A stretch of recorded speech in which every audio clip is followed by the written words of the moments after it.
Wisdom, once a respected bank manager, now pushed a humble wheelbarrow through the dusty streets. This was a far cry from the life of wealth and importance he had once known, all destroyed by baseless accusations of theft from his company. One fateful Monday, he arrived at work only to find a termination letter waiting for him on his desk.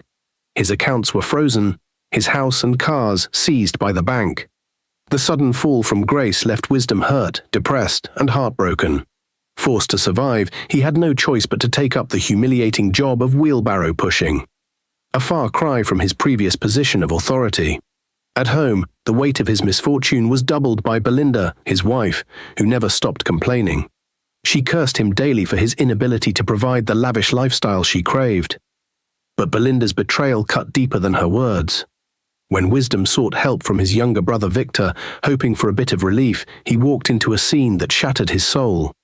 There in Victor's bedroom lay Belinda, in an intimate embrace with Victor himself. The pain of the sight was unbearable. Instead of showing remorse, Victor ordered Wisdom out of his house. "Get out, lazy man," Victor sneered, shamelessly continuing his illicit affair with Belinda. Wisdom staggered away, heartbroken and betrayed. Days passed, then weeks, and Belinda never returned. She had abandoned their 2 sons to chase a life of luxury with Victor. Wisdom worked tirelessly, pushing his barrow to make ends meet. But his earnings were meager, and the strain began to show. When his 2 sons were sent home from school for unpaid fees and his landlord issued an eviction notice, Wisdom knew he was at his breaking point. Desperate, he swallowed his pride and returned to Victor's house, hoping for a shred of mercy. But Victor's response was cruel. "Do I look like your bank thief?" Victor spat. Belinda emerged from the room, rolling her eyes at the sight of Wisdom. "Why are you still here?" she hissed. Without hesitation, Victor transferred another large sum of money into Belinda's account.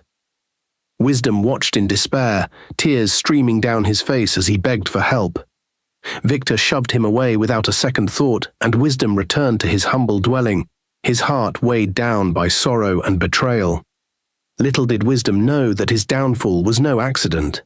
Victor's sudden wealth had raised eyebrows, but few knew the truth. As a final-year university student, Victor had joined a cult that promised wealth, power, and authority. The price?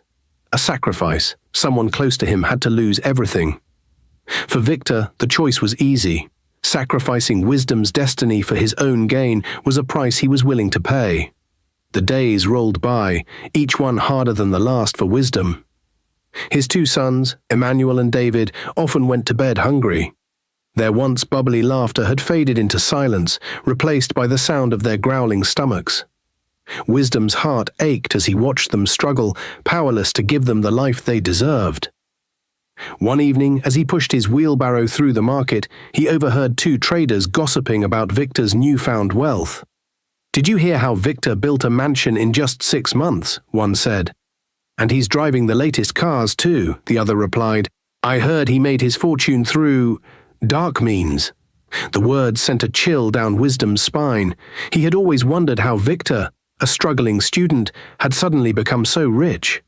Could there be truth to the rumors? Later that night, as Wisdom lay on the thin mat in his small room, he replayed the events of the past months in his mind. The betrayal, the wealth, the arrogance, it all pointed to something sinister.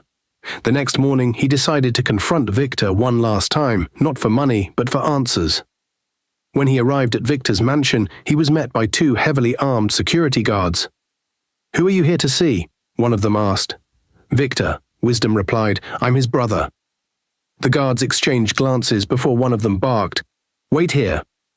A few minutes later, Victor appeared, dressed in a designer suit and gold jewelry.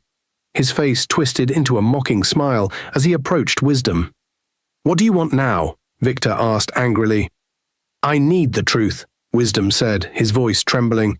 "What did you do to become so wealthy? Why did my life fall apart the moment yours improved?" Victor's smile faded, replaced by a cold, calculating look. "You wouldn't understand, Wisdom," he said. "Life is about survival. Some of us are willing to do whatever it takes to rise above the rest." "What are you talking about?" Wisdom demanded. Victor leaned in close, his voice a low whisper. Your life, your destiny. It was the price I paid for my success. You should be honored, really. Thanks to you, I have everything I've ever wanted. Wisdom staggered back, his mind reeling from Victor's confession. You sacrificed me, he whispered. Your own brother? Victor smiled. You always had everything handed to you. Good job, beautiful family, respect. It was my turn to shine. Fury boiled within Wisdom. You destroyed my life. My children are suffering because of you. Victor laughed. That's not my problem. Now, if you're done wasting my time, get out of here. As Wisdom turned to leave, Belinda appeared, dressed in expensive clothes and dripping with jewelry. She looked at Wisdom with disdain, as if he were a stranger. Still begging, I see, she said, her voice dripping with sarcasm. Wisdom said nothing.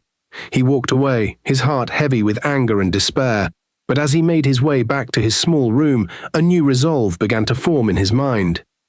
He couldn't let Victor's betrayal be the end of his story. He had to fight back, not just for himself, but for his sons.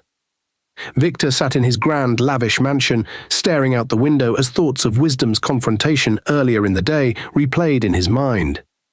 For the first time in months, a flicker of doubt crossed his heart. What if he digs deeper? What if he exposes everything? Victor muttered to himself.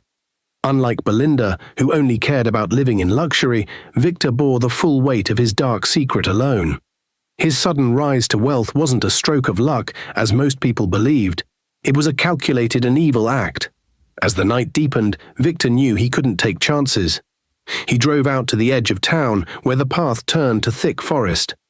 The Grand Master's shrine stood hidden within the trees, shrouded in an eerie silence that sent chills down Victor's spine. When he arrived, the Grand Master, a tall figure cloaked in black robes, emerged from the shadows. You look troubled, Victor, the Grand Master said, his deep voice echoing through the night.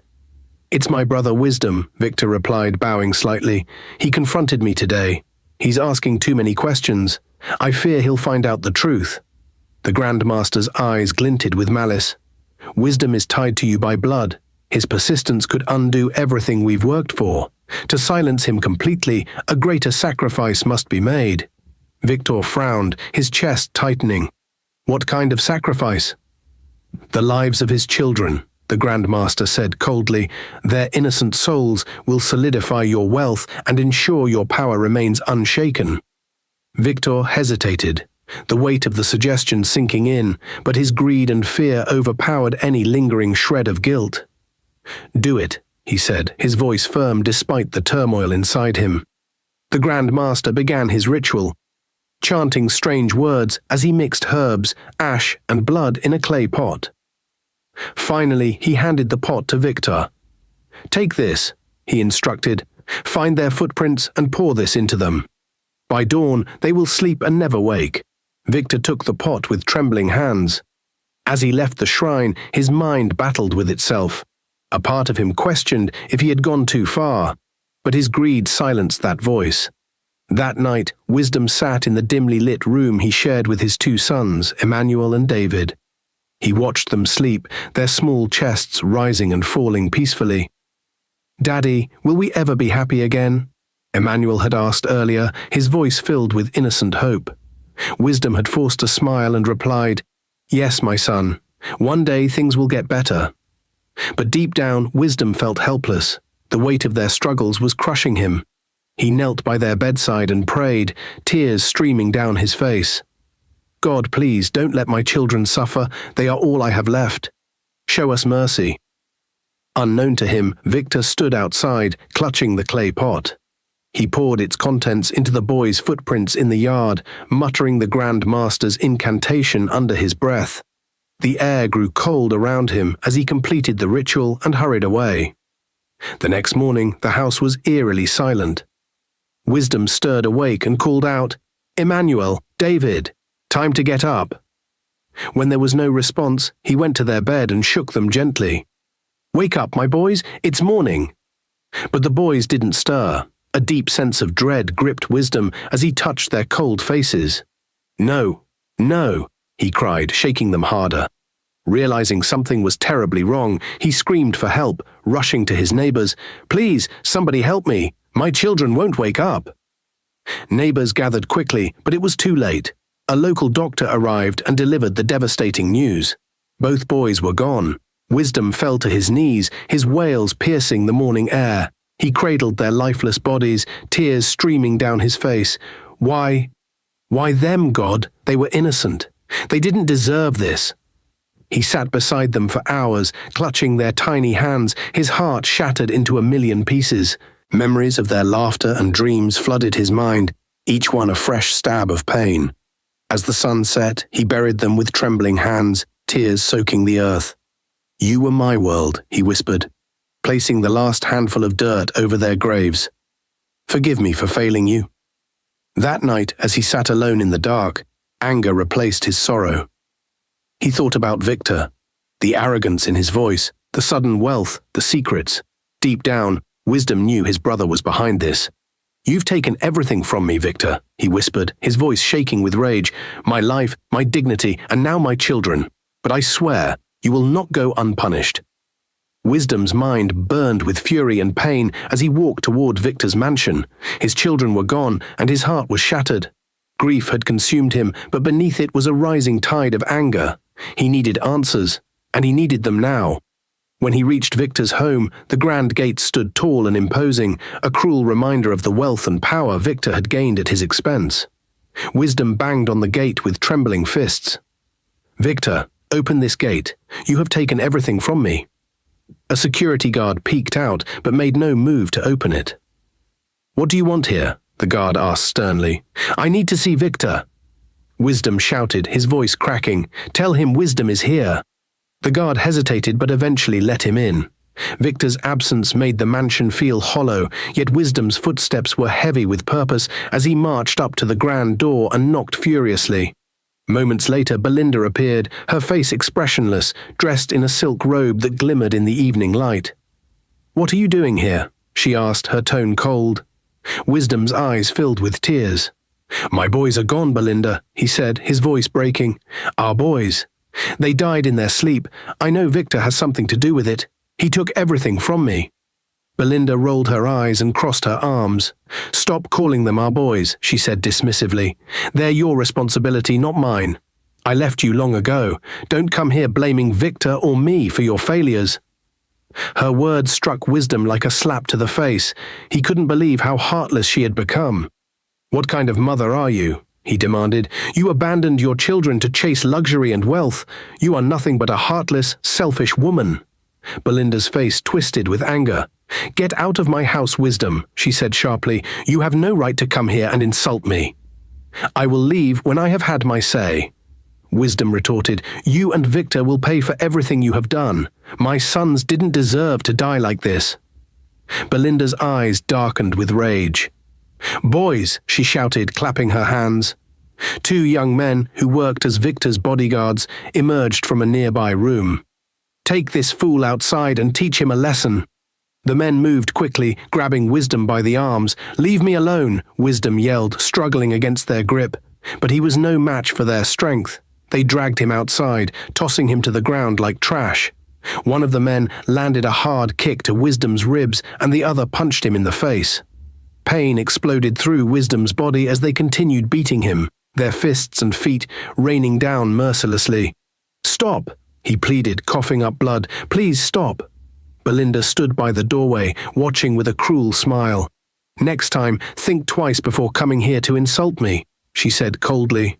When the men finally stopped, they left Wisdom lying on the ground, battered and broken.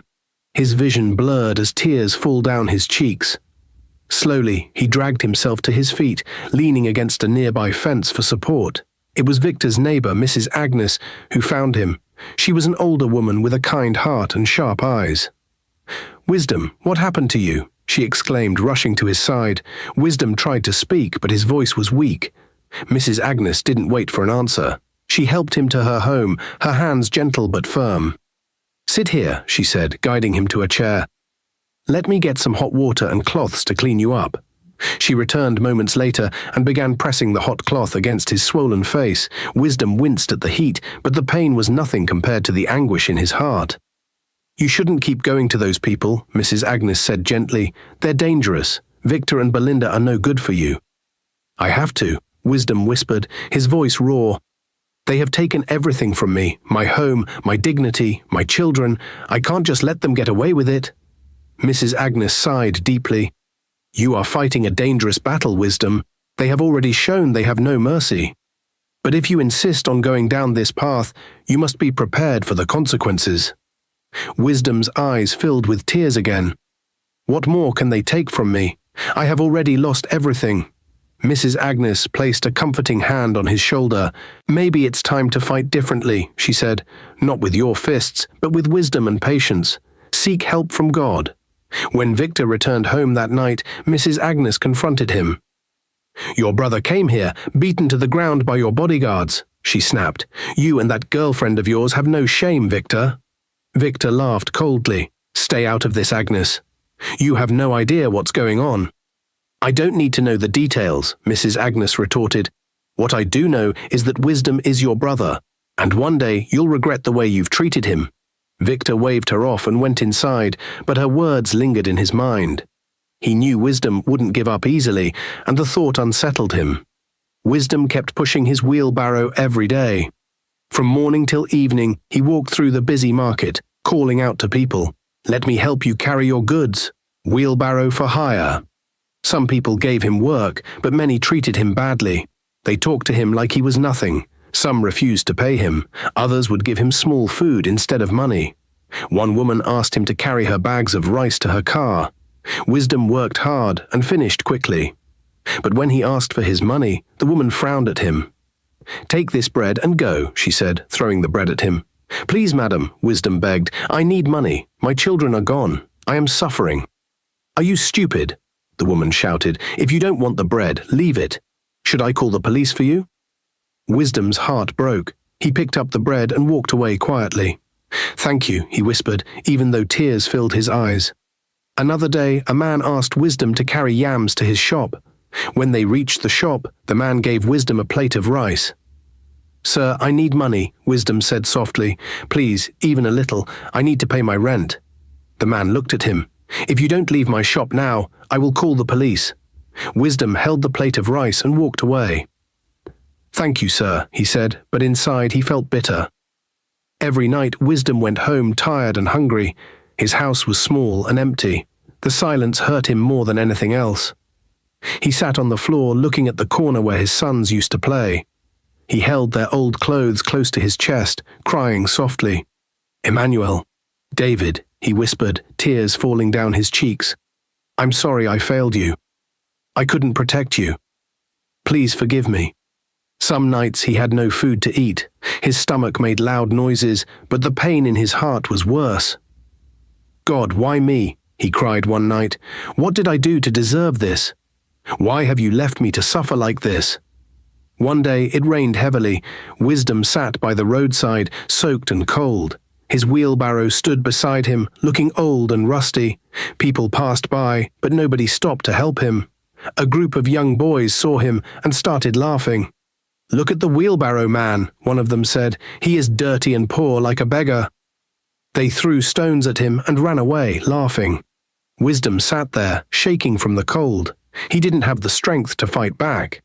When the rain stopped, he pushed his wheelbarrow home. His clothes were wet and his body was weak. That night, he sat on his bench, staring at the empty room. "I can't live like this anymore," he said to himself. His voice was low, but his heart was full of anger. "Victor has taken everything from me. My sons are gone. My life is ruined. I know my God will fight for me." Wisdom stepped outside his house, ready to start another difficult day. His wheelbarrow was parked by the door, its rusty handles showing signs of his endless struggles.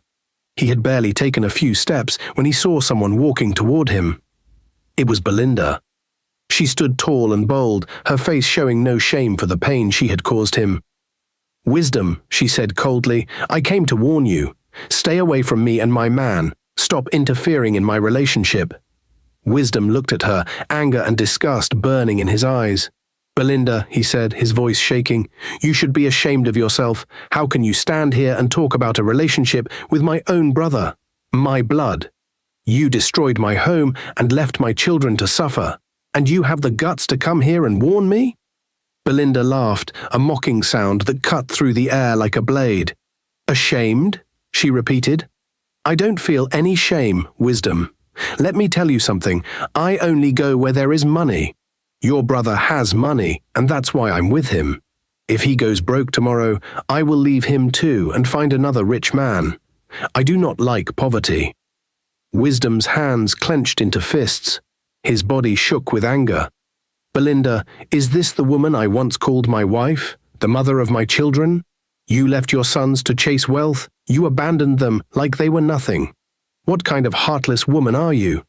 Belinda rolled her eyes. Don't lecture me, Wisdom, she said. You are a failure, a man who pushes a wheelbarrow for food. You can't even take care of yourself, let alone me.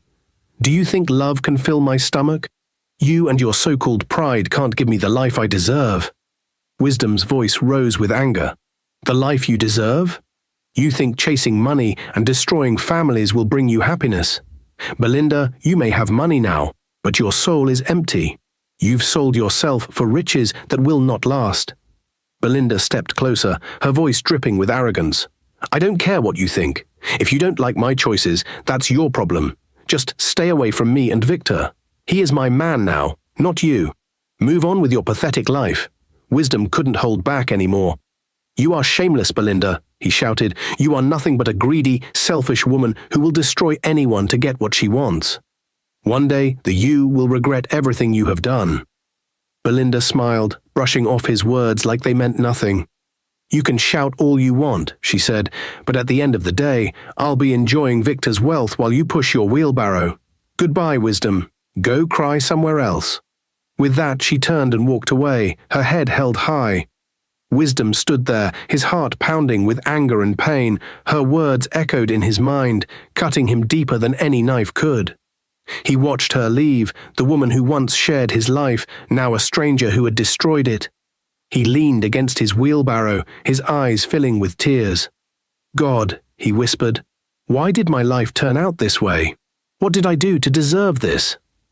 But even in his sadness, a part of him refused to give up. He wiped his face with the back of his hand and gripped the handles of his wheelbarrow. I may be down, he said to himself, but I am not finished. One day I will rise again. One day Belinda and Victor will know the pain they caused me. He pushed his wheelbarrow into the market, his heart heavy, but his spirit unbroken. Victor was lying on his bed, fast asleep, when a strange chill filled the room. The air grew thick, and the shadows on the walls seemed to move. Suddenly, the Wise One appeared. He was an old man with a long flowing beard, his eyes glowing with an eerie light. Victor stirred, feeling a cold presence in the room. He opened his eyes and immediately sat up, startled. Great One, he said, bowing his head in respect. The Wise One's voice was deep and commanding. Victor, he said, your time is near. The power I gave you needs to be renewed. Without it, your wealth will vanish, and your life will crumble. Victor's heart began to race. What must I do, Great One? He asked. I am ready to obey. The Wise One looked at him, his glowing eyes piercing through Victor's soul. A sacrifice is required, he said, something valuable to you. Without it, you will lose everything. Victor swallowed hard, his mind racing. What kind of sacrifice, Great One? Tell me, and I will do it. The Wise One took a step closer, his shadow looming over Victor. The womb of the woman you call yours, he said coldly. Belinda's womb must be sacrificed. Victor was silent for a moment, then he laughed bitterly. Belinda, he said, she is of no use to me, Great One. I know she is only with me because of my money. She does not love me. If that is the price, take her womb. Use her however you wish. The Wise One nodded, his eyes gleaming with approval. Very well, he said, you have chosen your path. The sacrifice will be done. That night, Belinda was fast asleep in Victor's house, unaware of the darkness surrounding her. The Wise One appeared beside her bed, chanting strange words under his breath. The room filled with a cold wind, and Belinda stirred in her sleep but could not wake up. The Wise One raised his staff, and a bright light surrounded Belinda. Her body twitched as the spell took hold. Slowly, the life force of her womb was drawn away, leaving her empty and barren. When the ritual was over, the wise one turned to Victor. "It is done," he said. "Your wealth and power are safe, but remember there is always a price. Betrayal and greed have a way of returning to their owners." Victor nodded, unbothered by the warning. "Thank you, Great One," he said. "I will continue to honor you." The wise one disappeared, leaving Victor alone with his thoughts. The next morning, Belinda woke up feeling weak and sick. She held her stomach, a sharp pain shooting through her. "Victor," she called, her voice shaky. "Something is wrong. I need to see a doctor." Victor glanced at her, uninterested. "You will be fine," he said. "Stop acting like a child." Belinda struggled to stand, her legs trembling. "Victor, I'm serious. I've never felt like this before." Victor sighed, annoyed. "Go see a doctor if you want, but don't disturb my peace." Belinda left the house, confused and scared. At the hospital, the doctor ran some tests and returned with a serious look on his face. "I'm sorry, madam," he said, "but you can no longer have children. Your womb is completely damaged." Belinda's heart sank. "What?" she whispered, her eyes wide with shock. "How is that possible?" The doctor shook his head. "I don't know. It's as if something drained all the life from your womb. There's nothing we can do." Belinda stumbled out of the hospital, tears streaming down her face. She couldn't understand what had happened. All she knew was that her life had changed forever. Back at the house, Victor sat comfortably, counting his money. The sacrifice had been made, and his wealth was safe. But deep in his heart, he felt no guilt, no regret. To him, Belinda was just another tool for his success. Belinda came back home from the hospital with swollen eyes. Her tears flowed freely as she walked into the living room, clutching her bag. Victor was seated on the couch, scrolling through his phone, unbothered. "Victor," Belinda called, her voice breaking. Victor looked up lazily, pretending to be concerned. "What is it now, Belinda? Why are you crying?" Belinda dropped her bag and fell to her knees, sobbing uncontrollably. "Victor, the doctor said I can't have children anymore." Victor raised an eyebrow but kept a calm face. "What do you mean you can't have children? What kind of nonsense is that?" Belinda wiped her tears, shaking her head in disbelief. "He said my womb is damaged, Victor, completely damaged. I don't know how it happened. I don't know what I did wrong." Victor stood up and walked over to her, pulling her gently to her feet. "Baby, stop crying," he said, stroking her shoulders. "Doctors are not God. What do they know? Who cares if you don't have a womb anymore? I will still love you, okay?" Belinda sniffed, looking up at him with teary eyes. "Victor, are you sure? Do you really mean it?" Victor smiled, his words dripping with fake affection. "Of course, I mean it. You're still my queen, with or without a womb. Don't let this doctor's report upset you. I'm here for you." Belinda felt a wave of relief wash over her. She hugged Victor tightly, her tears turning to gratitude. "Thank you so much, baby. You see why I love you? You're the best man in the world. I'm so lucky to have you." Victor patted her back, hiding his wicked grin. "Anything for you, my love," he said. The next day, Victor decided to take things a step further to keep Belinda from suspecting anything. He went out and bought her a brand new expensive car. When he returned, he parked it right outside their house and called her. "Belinda? Come outside," he shouted. Belinda rushed out, wondering what the commotion was about. When she saw the shiny new car, her mouth fell open. "Baby? Whose car is this?" Victor handed her the keys, smiling. "It's yours, baby. This is to wipe your tears. I don't want to see you sad anymore." Belinda screamed with excitement, jumping up and down like a child. "Oh my God, Victor! Are you serious? This is for me." Victor nodded, pretending to enjoy her happiness. "Yes, my queen, you deserve it. Now stop crying and enjoy your life." Belinda hugged him tightly, showering him with praises. "Thank you, Victor. You're the best. I don't care what anyone says. You're the love of my life." She immediately climbed into the car, running her hands over the steering wheel. The smell of new leather filled her nostrils, and she couldn't stop smiling. To her, Victor was a dream come true. Unknown to her, the car was a distraction, a cover for the evil Victor had done. Her womb, the source of her pain, was the very thing Victor had sacrificed to keep his wealth and power. As Belinda drove off in her new car, Victor sat on the porch. He watched her leave, a sly smile spreading across his face. "Foolish woman," he muttered to himself, "you think I care about you. Your womb is already gone, and you don't even know it. Keep enjoying my money while you can." Wisdom knelt on the cold, cracked floor of his humble room. Tears streamed down his face as he poured out his heart to God in prayer. His voice trembled with desperation. "Father, please," he cried, "whoever has taken my destiny, whoever has caused my suffering, destroy them, Lord. Make them confess their evil and perish for their wickedness. Lord, I am tired of this pain. Please hear my cries. Forgive me all my sins. Have mercy on me, O Lord. Restore my life, Father. I need you." Wisdom stayed on his knees for hours, sobbing and pleading with God. The room was silent except for his broken voice. When he finally rose, his face was wet with tears, but his heart felt lighter. He whispered, "I trust you, Lord. I believe you will fight for me." The next day, Wisdom didn't go out to work. His wheelbarrow had broken down the previous evening, and he had no money to repair it. He sat on his wooden stool, staring at the broken barrow outside his room. Hunger gnawed at his stomach, but he had no food, no money, and no strength to beg. After some time, he decided to take a walk to clear his mind.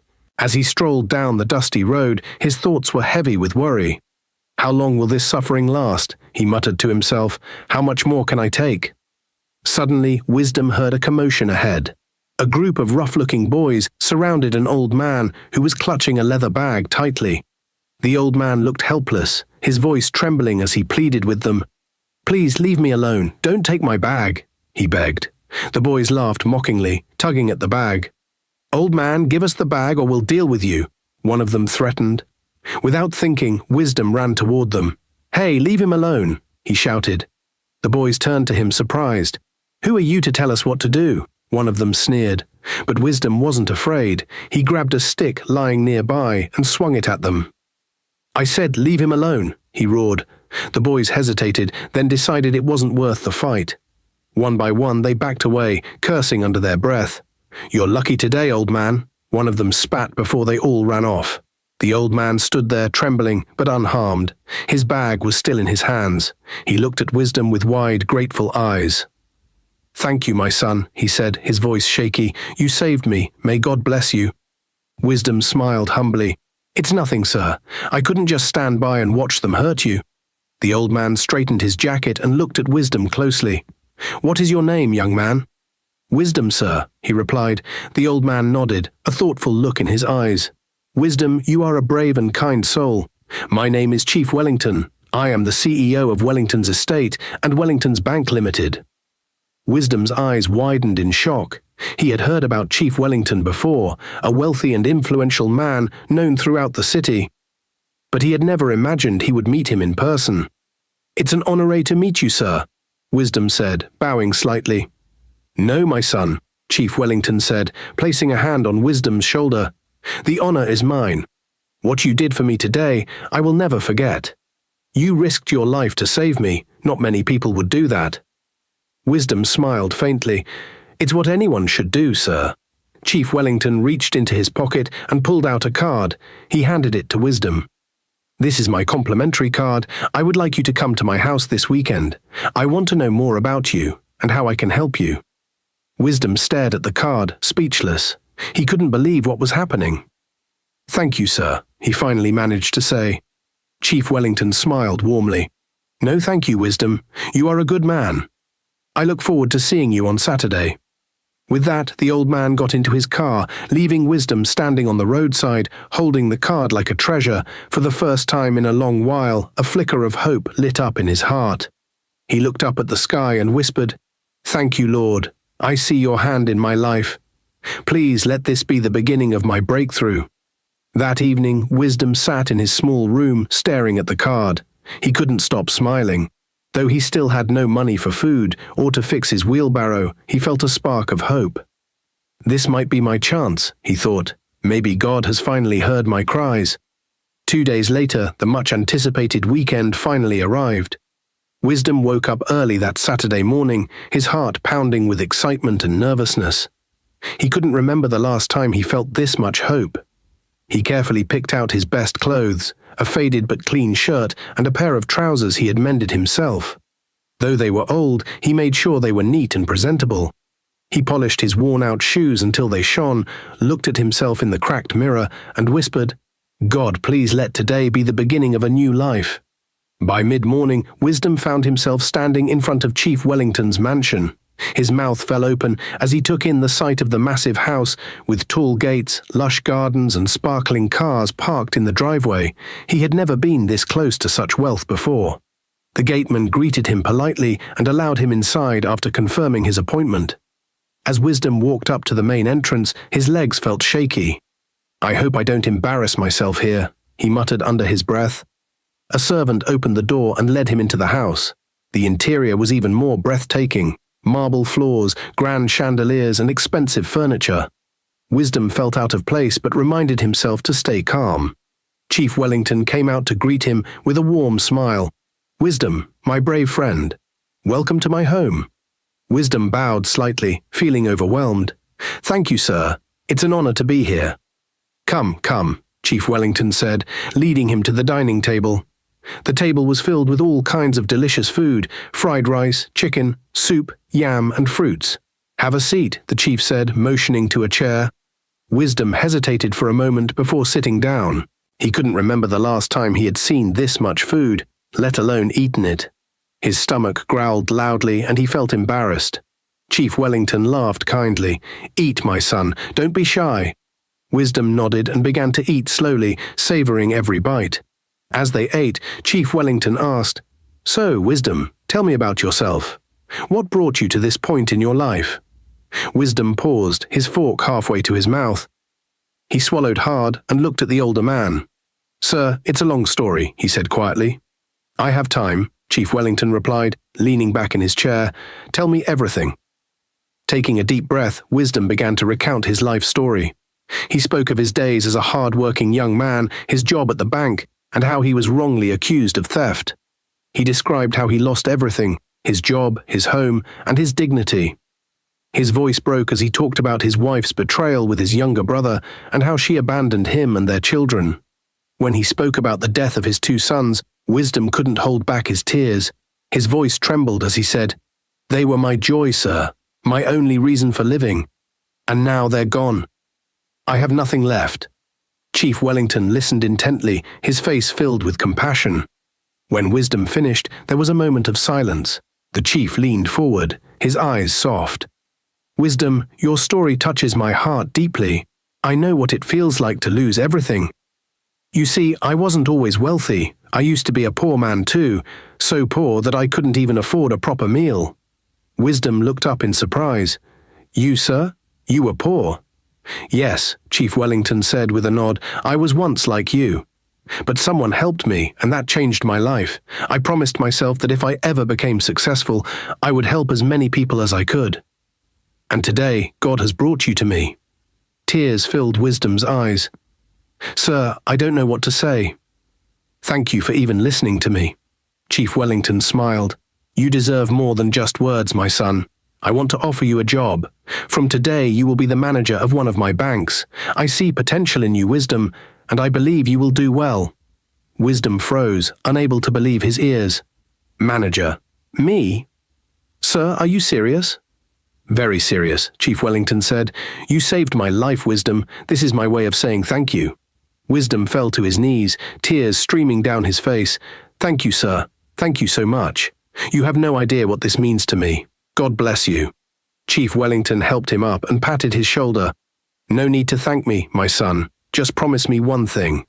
When you're in a position to help others, do not hesitate to do so."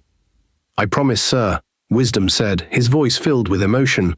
That night, as Wisdom walked back to his humble room, he looked up at the stars and whispered, "Thank you, Lord. You heard my cries. Thank you for sending Chief Wellington into my life." For the first time in years, Wisdom felt hope rise in his heart. It wasn't just a new job he had gained, it was a chance to rebuild his life. Meanwhile, in Victor's house, a chilling presence swept through the room as the Wise One appeared once again. The air turned cold, and a dark aura surrounded the room. Victor, who had grown accustomed to these visits, stood up from his chair with a sinister smile on his face. "Great One," he greeted, bowing slightly. "What do you need from me this time?" The Wise One's voice was deep and commanding. "Your wealth and power demand another sacrifice, Victor. This time it must be a human sacrifice." Victor's eyes gleamed with a wicked light. Without hesitation, he said, "I understand, Great One. Tell me who you want." The Wise One's shadowy figure loomed closer. "Belinda, her life will seal the next level of your wealth. Are you ready to give her up?" Victor didn't flinch. His voice was steady, cold.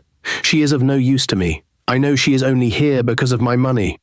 Take her. She means nothing." The Wise One nodded approvingly. "It shall be done." That night, while Belinda slept soundly, unaware of the dark plans unfolding, Victor carried out the ritual. He chanted the words the Wise One had given him, his hands trembling not with fear, but with excitement. The room filled with an eerie light, and the sacrifice was completed. The next morning, Victor woke up to find his room overflowing with money. Bundles of cash were scattered everywhere, on the bed, the floor, the tables.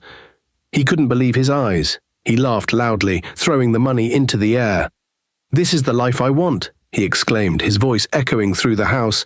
"I hate poverty. I will do anything to remain wealthy." His laughter grew louder and more maniacal as he basked in his newfound riches. For Victor, there was no limit to what he would sacrifice for wealth. Wisdom adjusted the collar of his new suit as he stood in front of the mirror in his spacious office. The reflection staring back at him was almost unrecognizable. He was no longer the man who pushed a wheelbarrow, humiliated and scorned by many. Now he was a bank manager, a respected figure with a new life.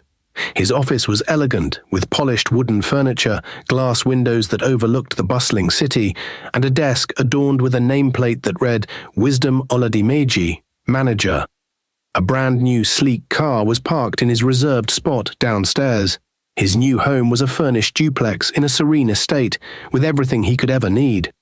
Wisdom slowly sank to his knees in the middle of the office, overwhelmed with gratitude. He clasped his hands together, his eyes glistening with tears. "Father, I thank you," he whispered, his voice shaking. "You heard my cries. You lifted me out of the pit of despair and placed me in a position I never thought possible. The enemies thought they had destroyed me, but you have shown them that you are the ultimate judge." Tears rolled down his cheeks as he continued. "Lord, I vow to serve you all the days of my life. You have given me a second chance. Thank you for sending Chief Wellington into my life. Thank you for this job, this car, this house, and for restoring my dignity. Father, I pray for wisdom to do my work well. I pray for strength to keep walking in your ways." As Wisdom prayed, his phone buzzed softly on the desk. It was a message from Chief Wellington. "Congratulations on your first day as manager. I believe in you. Make me proud." Chief Wellington. Wisdom smiled through his tears. "Thank you, Lord, for people like Chief Wellington. Bless him abundantly." When he finally stood up, he walked to the window and looked outside. The streets were busy, with people going about their day, some laughing, others carrying burdens only they knew about. Wisdom's heart ached as he thought about the countless people struggling like he once did. "I will help as many people as I can," he said to himself. "I know what it feels like to be at the bottom, to have no one to turn to. If God could use Chief Wellington to bless me, then I must also be a blessing to others." That evening, as Wisdom drove his new car back to his house, he felt a peace he hadn't experienced in years. The gentle hum of the engine and the cool breeze from the air conditioner reminded him of how far he had come.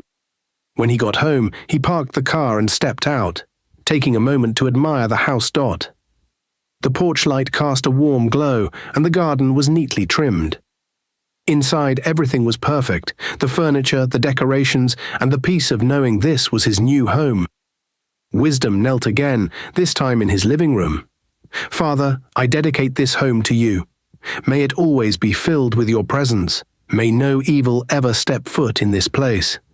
Thank you for restoring my joy." As he lay on his soft bed that night, Wisdom thought about his journey. The betrayal, the pain, the humiliation, it had all led to this moment. He smiled to himself. The enemies have failed woefully, he whispered.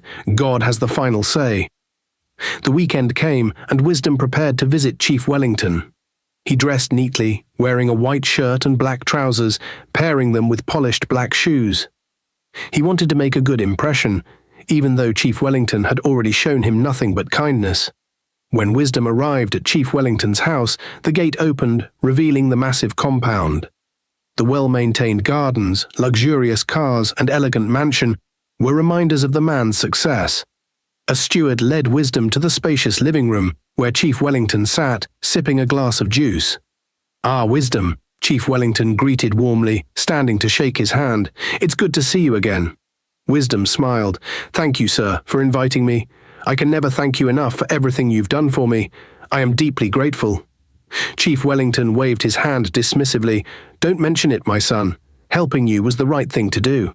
Sit down, relax, and let's talk." After they exchanged pleasantries, Chief Wellington leaned forward, his tone growing serious but gentle. "Wisdom, I've been thinking about something," he began. "You're a good man. Hard-working, respectful, and God-fearing. I know the struggles you've faced, but you've come out stronger. A man like you deserves all the good things life has to offer." Wisdom nodded respectfully, unsure where the conversation was going. Chief Wellington continued, "I have a daughter, Dot. Her name is Isabella. She's my only child, and I love her dearly. I want her to be with someone who will cherish and protect her. I'm not saying this to pressure you, Wisdom, but I'd like you to meet her. Who knows? Maybe you two will get along." Wisdom's eyes widened slightly. He hadn't expected this. "Sir, I don't know what to say." Chief Wellington smiled. "You don't have to say anything now. I'm not forcing you, Wisdom. If you meet her and you don't feel anything for her, that's okay. It won't change how I feel about you or what I've done for you. I just want her to be in the right hands, with the right person. And when I look at you, I see a man of integrity." Wisdom felt a lump in his throat. The trust and respect Chief Wellington had for him were overwhelming. He cleared his throat and said, "Sir, thank you for considering me worthy of such an honor. Let me meet her first, and we'll see how things go."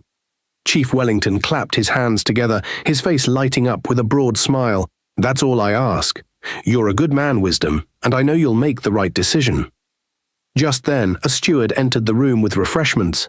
As they ate and talked about other things, Wisdom couldn't help but wonder about Isabella. Who was she? What kind of person was she? Was she anything like her father? As Wisdom drove home that evening, his mind was filled with thoughts. He prayed silently, "Lord, if this is your will, guide me. I don't want to make any mistakes. If she's the right person for me, let it be clear. If not, please show me." The next day, Chief Wellington called Wisdom and invited him to meet Isabella over lunch. Wisdom agreed, feeling both nervous and curious. The day came for Wisdom to meet Isabella. He dressed carefully in a crisp blue shirt, a black pair of trousers, and polished shoes. His heart raced as he drove to Chief Wellington's mansion. What would she look like? What kind of person would she be? When Wisdom arrived, Chief Wellington greeted him warmly. "Come in, my son. Isabella is waiting in the garden.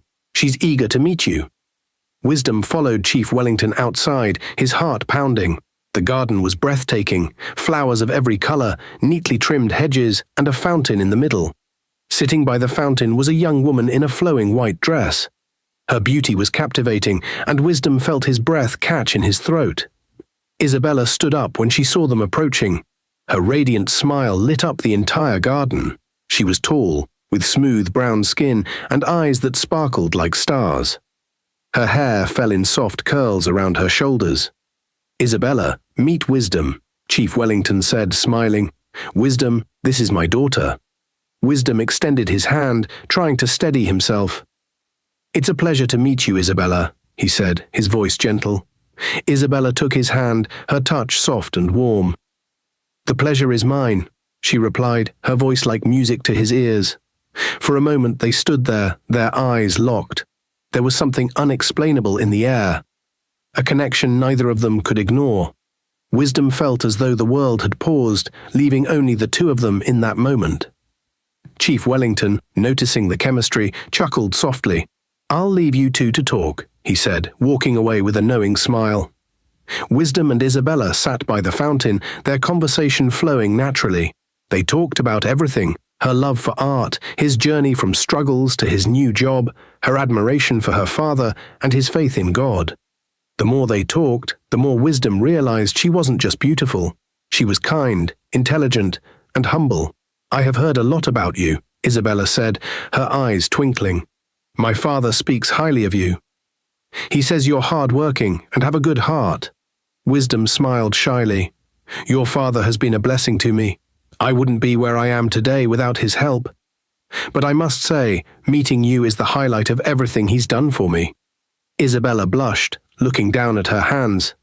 "You're kind, Wisdom."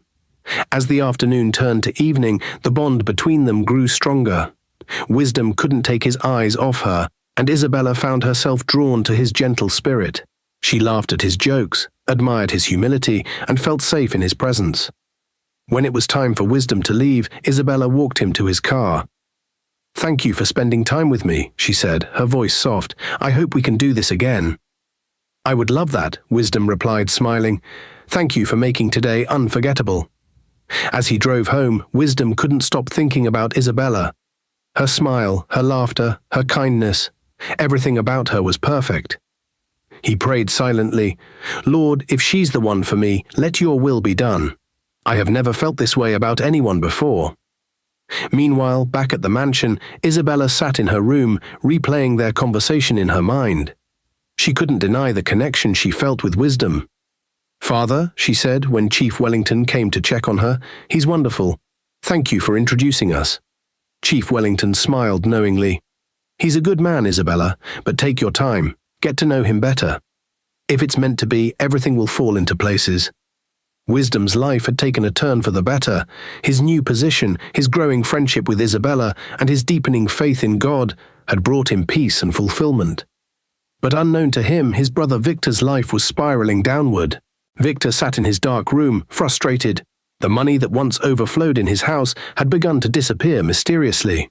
His charm no longer worked, and his power was slipping away. He angrily summoned the Wise One, the figure who had promised him wealth in exchange for his brother's destiny. "You promised me endless wealth," Victor shouted as the Wise One appeared in a cloud of smoke. The Wise One's voice was calm yet firm. "I gave you your brother's destiny, but there is a stronger force with him now. A divine power protects him." Victor's eyes widened in disbelief. "Stronger force? How? I thought I had taken everything from him." The Wise One sneered. "You are losing because he is no longer walking alone. If you want to regain your wealth and power, there is only one way. Kill him." Victor hesitated but then nodded. "What must I do?" The Wise One gave him a list of instructions. "Perform the sacrifice tonight. Call Wisdom's name 3 times. But be warned, if anything happens to you during the ritual, you are on your own." Victor didn't care. He was desperate. That night he followed the instructions to the letter. He lit the candles, spread the items for the sacrifice, and began chanting Wisdom's name. Wisdom. Wisdom. Wisdom. As he called the name for the 3rd time, a deafening thunderclap shook the ground. Lightning struck Victor directly, throwing him across the room. He screamed in agony as the Wise One's laughter echoed around him. When the storm calmed, Victor stood up. But something was wrong. His mind was gone. He had been struck with madness. Weeks later, Wisdom was at a mechanic's workshop, waiting for his car to be fixed.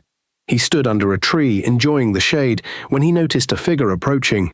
The man was dirty, unkempt, and muttering to himself. As the man got closer, Wisdom's heart skipped a beat. It was Victor, his younger brother. "Victor," Wisdom whispered, unable to believe his eyes. Victor's eyes were wild, and his clothes were torn. He laughed hysterically as he staggered toward Wisdom. "Brother, brother," he shouted, his voice echoing through the workshop. Everyone stopped to watch the scene unfold. Wisdom felt a mix of anger, sadness, and pity. "Victor, what happened to you?" he asked, his voice trembling.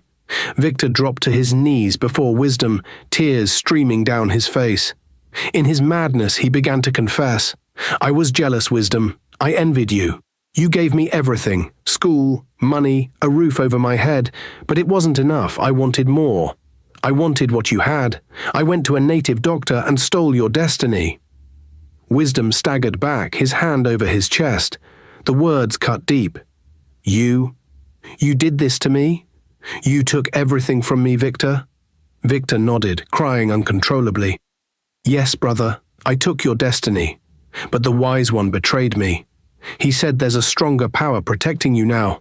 I'm sorry. Please forgive me. Tears streamed down Wisdom's face. How could you do this, Victor? I gave you everything. I trusted you.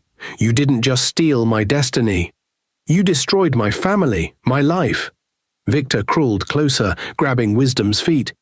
I was wrong. Forgive me. I've paid the price. I've lost everything. Wisdom shook his head, stepping back. Forgiveness? I don't know if I can, Victor. You ruined me, and for what? Greed? Envy? Just then, Victor stood up and began running aimlessly into the road. Before Wisdom could stop him, a speeding car came out of nowhere and hit him.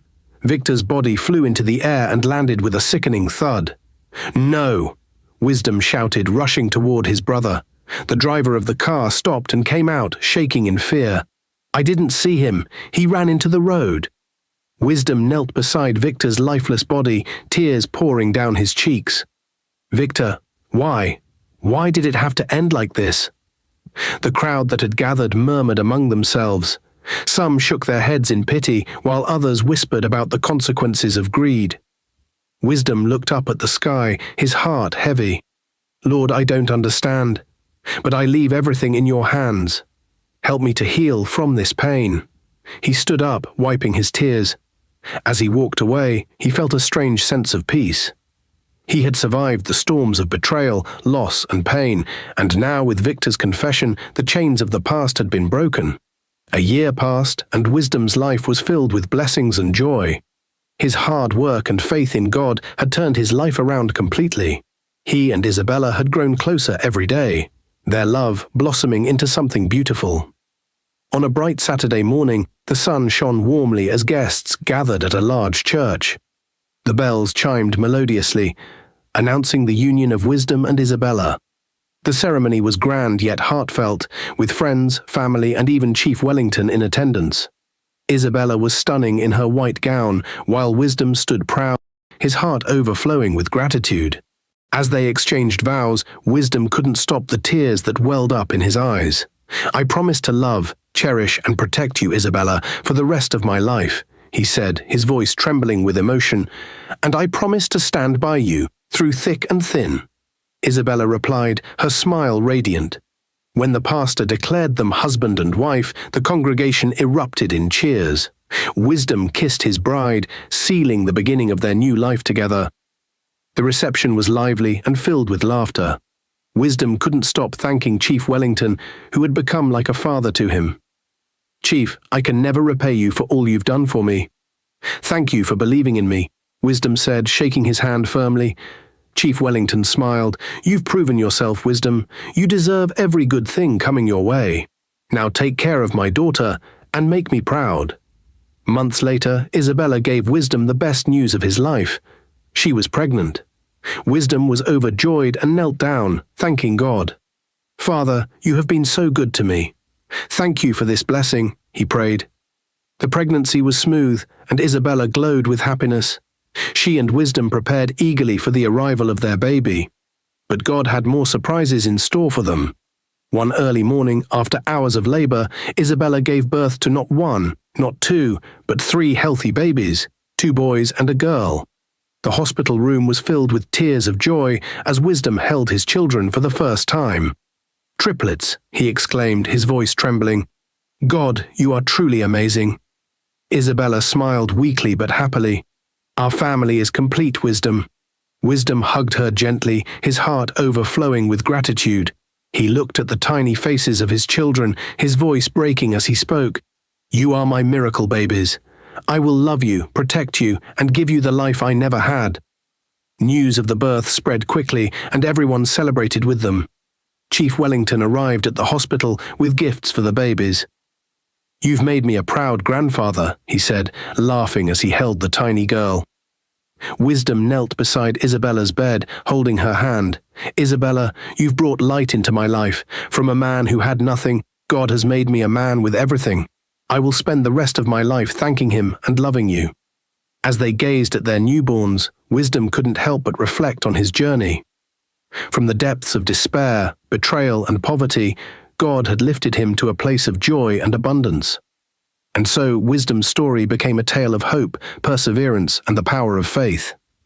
He learned that no matter how dark life gets, those who trust in God and remain steadfast will always find light at the end of the tunnel. Dear viewers, what lessons did you take away from this dramatic tale? We'd love to hear your thoughts in the comments below. If you enjoyed the story, give us a thumbs up, share it with friends, and hit that subscribe button. Don't forget to turn on notifications so you never miss out on our latest updates. Thanks for watching and stay blessed.